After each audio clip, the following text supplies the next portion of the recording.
అని బఫూన్ల భాష, విలన్ల భాష చేసిండు. నర్సింగ్ యాదవ్ ఇప్పటికి కూడా అట్లే మాట్లాడుతున్నాడు పాపం. ఆయనకి ఇంకో క్యారెక్టర్ ఇయర్ ఆయనకి నర్సింగ్ అదే క్యారెక్టర్ అన్నట్టు. వేణుమాధవ్కి అదే క్యారెక్టర్. మనోళ్ళంతా అట్లా మాట్లాడుతున్నటువంటి ఒక దశ ఉంది. అయితే ఈ క్వశ్చన్ తెలంగాణ ఉద్యమంలో బాగా పెద్ద ఎత్తున వచ్చింది సార్. తెలంగాణ ఉద్యమంలో భాష మీద చాలా పెద్ద చర్చ జరిగింది. కాళోజీ గారు కూడా రాసిండు కదా, కాళోజీ గారు కూడా రోడ్డు సడక్ అంటే తప్ప అది అని చెప్పి కూడా రాసుకొచ్చిండ్రు. అంతా ఉంది, ఆ చర్చ ఉంది. నేను సెంట్రల్ యూనివర్సిటీలో ఉన్నప్పుడు ప్రజాకళ.org అనే ఒక పత్రికలో ఒక వ్యాసం రాసినప్పుడు చిత్రీకరణల వెనుక వక్రీకరణలు, ఆ వ్యాసం పేరు చిత్రీకరణల వెనుక వక్రీకరణలు. అప్పుడు వెంకటేష్ ది తులసి అనే ఒక సినిమా వచ్చింది. ఆ సినిమాలో ఝాన్సీని కోకాపేట ఆంటీగా పెట్టిండ్రు పాత్ర.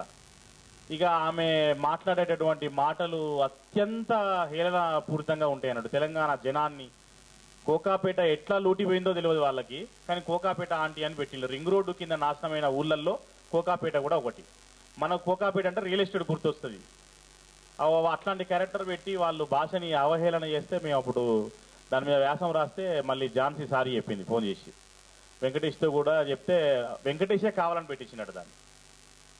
అంటే మనల్ని తక్కువ చేసి చూపించడానికి వాళ్ళకు భాష అట్లా కనబడదు. అది చీపు ఇంటలెక్చువలిజం. దాన్ని మనం పెద్ద కన్సిడర్ చేయాల్సిన అవసరం లేదు.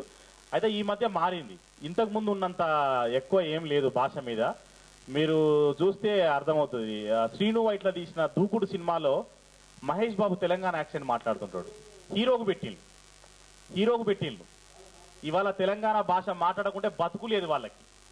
కాబట్టి ఇవాళ తెలంగాణ భాషని హీరోలకు పెట్టాల్సి వస్తుంది. ఇంతకుముందు కమెడియన్లకు, విలన్లకు పెట్టిన భాష ఇవాళ ఖచ్చితంగా మళ్ళీ హీరోలకు పెట్టుకుని డబ్బులు సంపాదించుకునే ప్లాన్ చేస్తూ ఉన్నారు. కాబట్టి భాష పట్ల మనందరికీ ఆవేదన ఉంటుంది. వాస్తవానికి మనమంతా తెలంగాణ బిడ్డలుగా ఆ బంధం ఉంటుంది కదా. సో దాన్ని ఇంకా ఇప్పుడు కూడా ఏమన్నా అవహేళన చేస్తా అంటే మాత్రం ఊరుకునేది లేదు. ఎట్టి క్వశ్చన్లో మనం ఏం చేతులు ముడుచుకొని లేం కదా. ఇది మన రాష్ట్రం, ఇది పోరాడి సాధించుకున్న రాష్ట్రం. అది హైదరాబాద్ భాష. జగనన్న మనన్న వాళ్ళ భాష. అది మా తెలంగాణ భాష కాదు, హైదరాబాద్ భాష అది. ఇంకా ఎవరైనా